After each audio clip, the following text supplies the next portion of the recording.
Oke, assalamualaikum warahmatullahi wabarakatuh.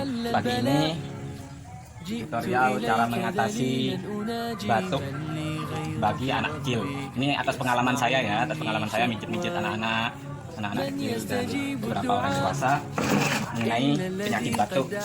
Pertama, kalau batuk itu selain pakai obat-obatan atas resep dokter ya atau jamu yang tradisional kayak beras kencur atau jahe atau jayangan atau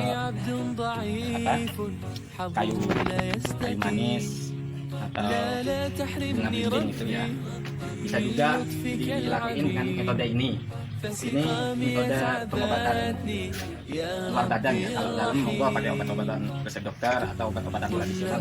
Yang pertama, lakuin ini ya, 1 cm sebelah kiri, 1 cm sebelah kanan. Ini otot utama punggung ya, kita lemesin secara lemesin ini ya, 1 cm aja ini. Nah, 1 cm sebelah kanan, 1 cm sebelah kiri, ini lemesin. Habis itu kita sentuh tulangnya kita sentuh urut.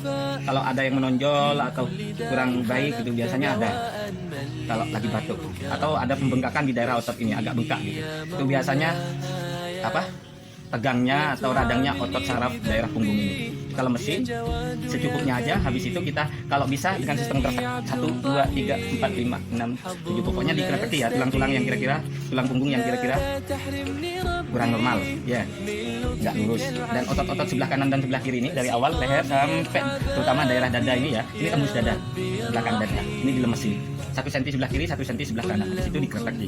Itu salah satu metode untuk mengurangi gejala batuk, trauma batuk pada anak atau orang-orang dewasa. Selain obat-obat dalam seperti resep-resep dokter atau obat-obat tradisional seperti beras kencur, jahe atau bunga belimbing atau kayu manis ya. Oke, semoga manfaat. Itu aja tutorial cara pengobatan batuk untuk